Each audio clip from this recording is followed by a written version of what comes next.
ministro do STF, Alexandre de Moraes, enviou para a Procuradoria-Geral da República o inquérito da Polícia Federal que indiciou Jair Bolsonaro e mais 36 pessoas por tentativa de golpe e abolição do Estado Democrático de Direito.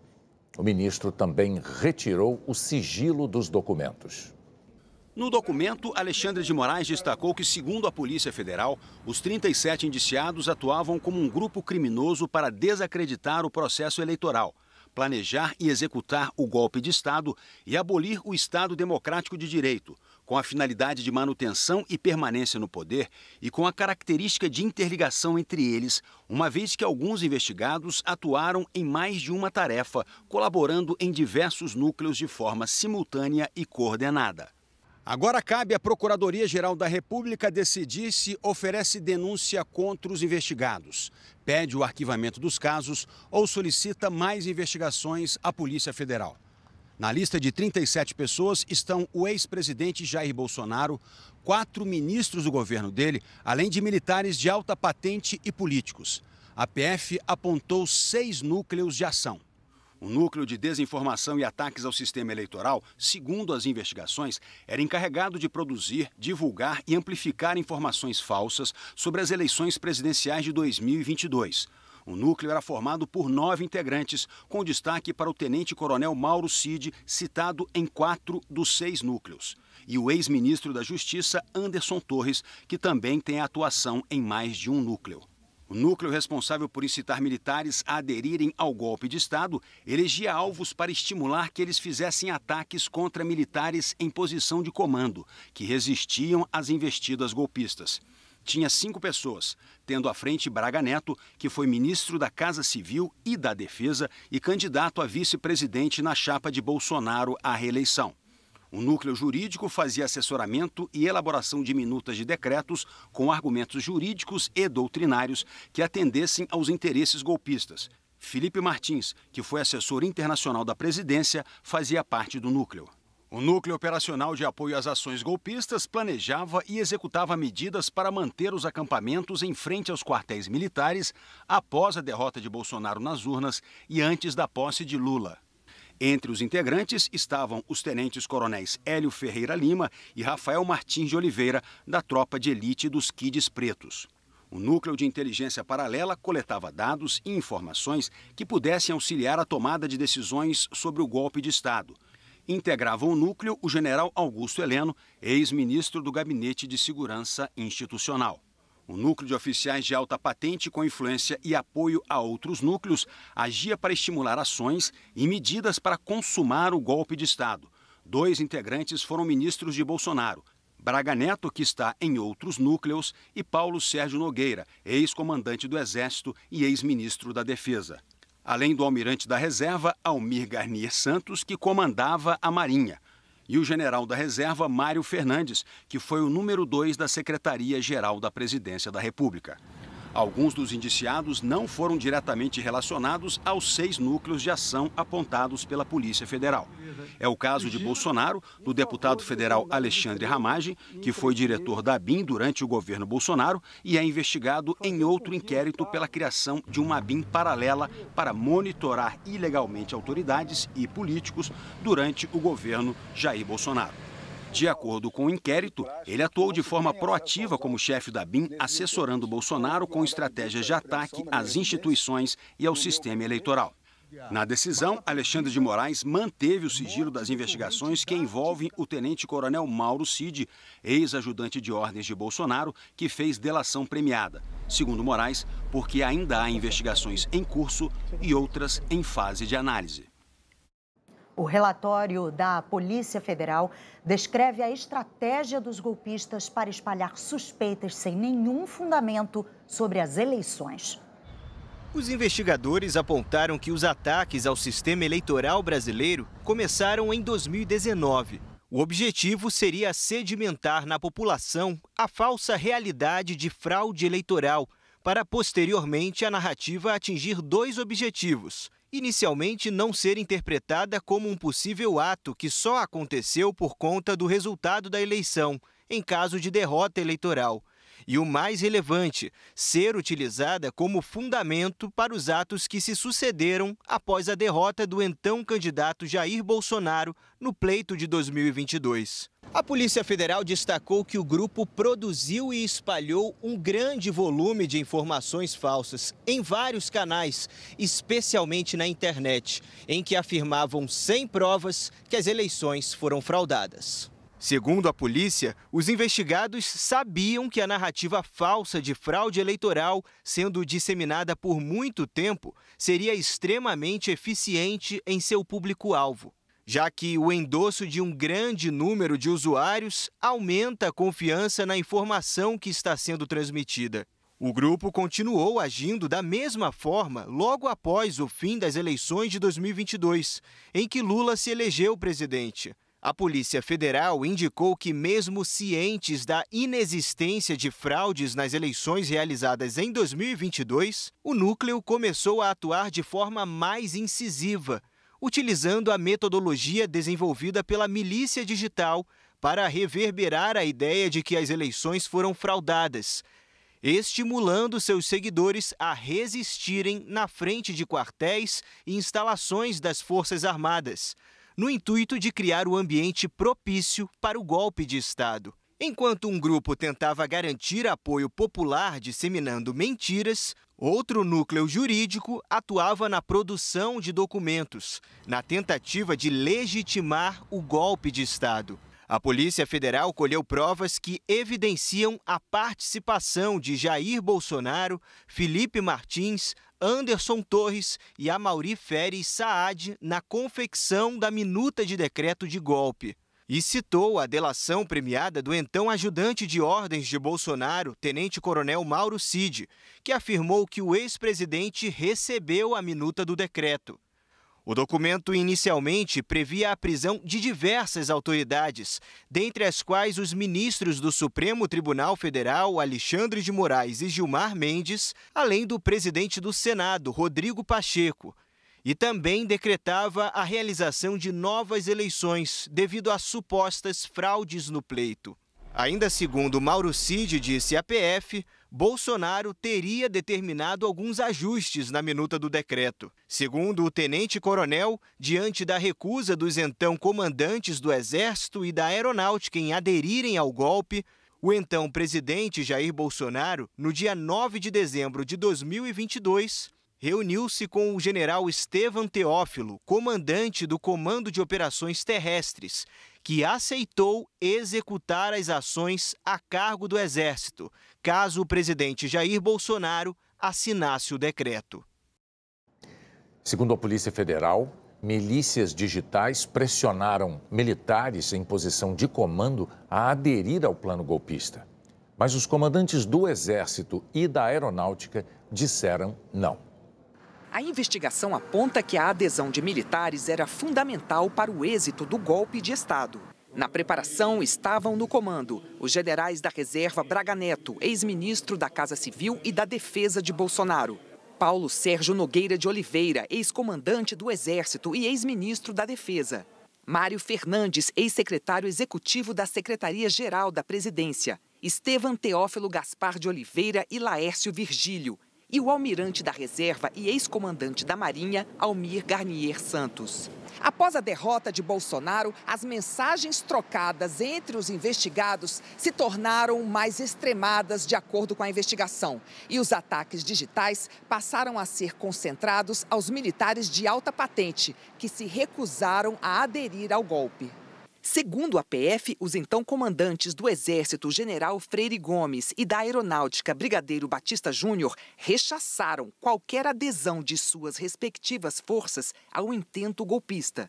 Já o almirante Almir Garnier, que comandava a Marinha, ratificou sua adesão aos atos criminosos.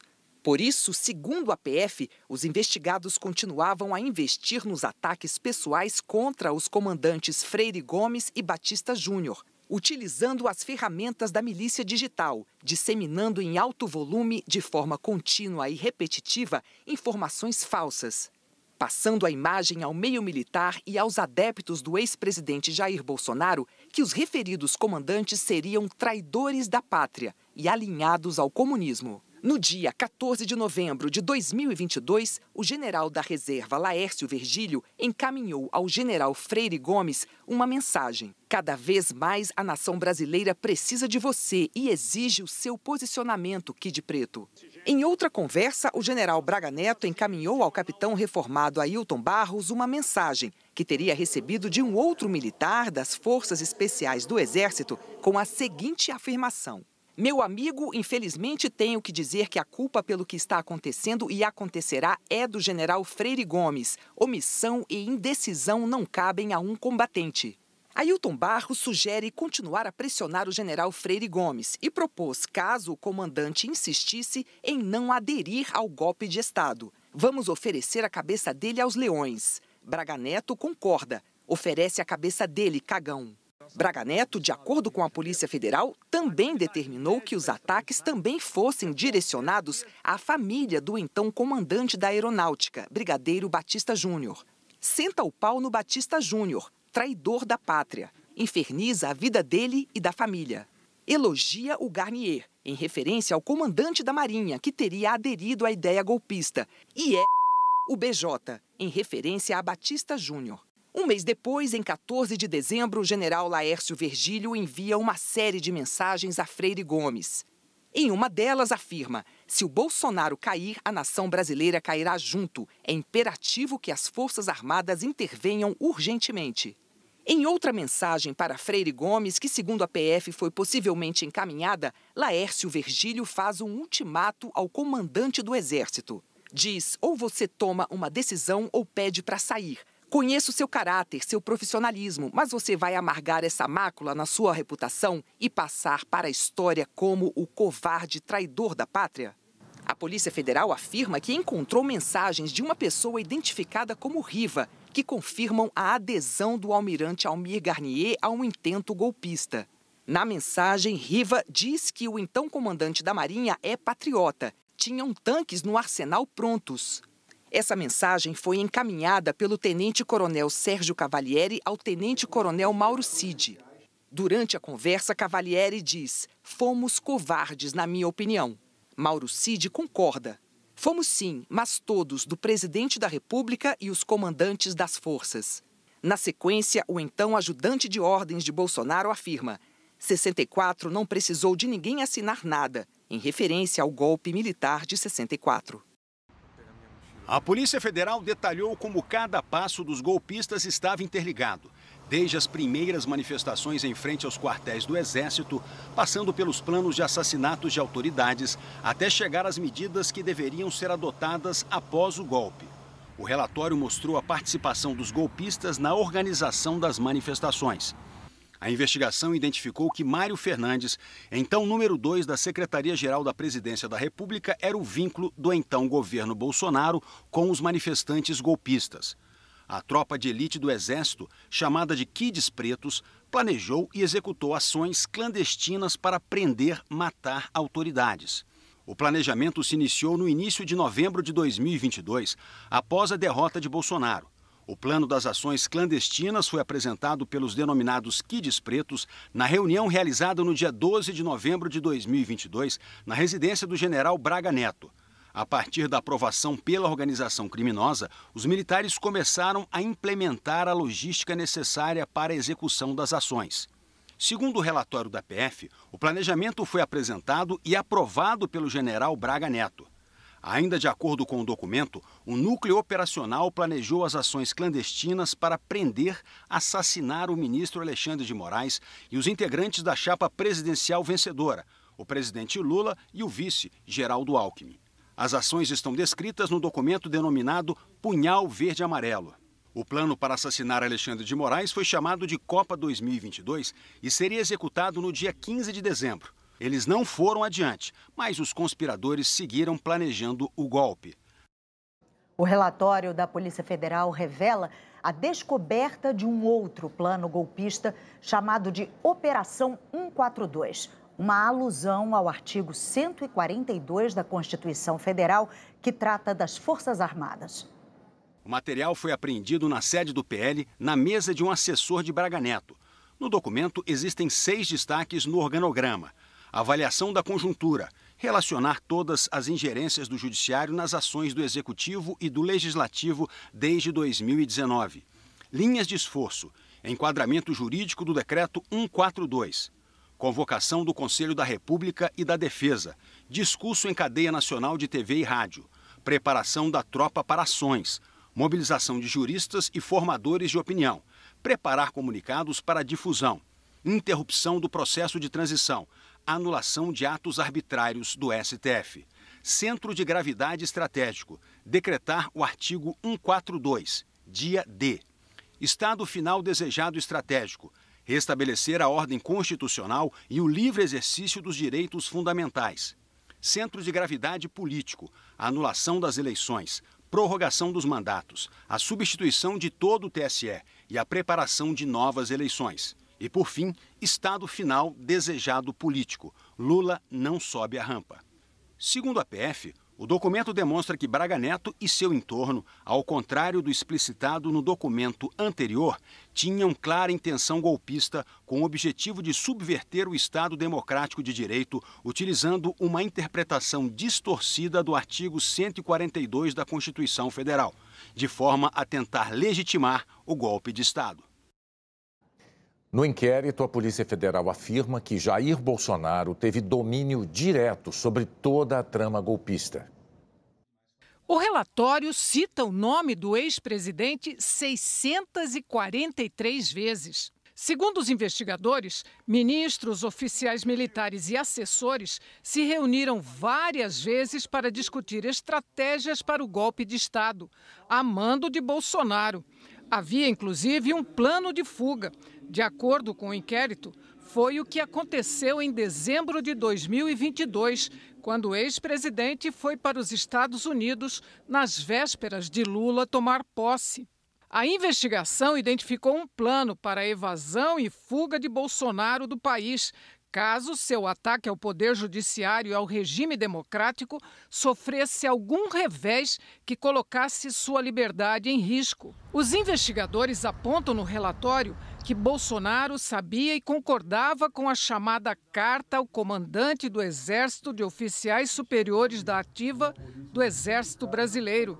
Documento criado para pressionar o comando do Exército a aderir à ruptura institucional, divulgado no dia 29 de novembro de 2022. Nesse dia, Mauro Cid enviou uma mensagem para o tenente-coronel Sérgio Cavalieri, segundo o relatório, ratificando que o então presidente Jair Bolsonaro tinha conhecimento da situação. Na mensagem, ele diz: ele mesmo sabe o que é isso. Né? Ele tomou 20 dias de cadeia quando era capitão, porque escreveu carta à Veja. Foi para conselho de justificação, porque botaram na conta dele aquela operação para explodir Gandu. O tenente-coronel se refere à prisão disciplinar do então capitão do Exército Jair Bolsonaro em 1986. Em outro trecho do relatório, a PF faz novas referências a indícios de que Bolsonaro sabia de toda a trama. O documento diz que em diversos momentos da presente investigação, bem como em outros fatos apurados que envolvem o ex-presidente da República, Mauro César Barbosa Cid figura como elemento de blindagem de Jair Messias Bolsonaro. Em diversos momentos, se identifica a implementação de ações que jamais seriam feitas sem o conhecimento do presidente, bem como a expectativa dos demais integrantes da organização criminosa que as informações passadas a Mauro Cid ou repassadas por ele seriam de conhecimento lógico por parte do presidente. Ainda segundo o relatório, Bolsonaro atuou para manter viva a narrativa de fraude eleitoral. Entre as ações, ele agiu para adiar a divulgação de um relatório do Ministério da Defesa, já que não haviam sido encontradas irregularidades.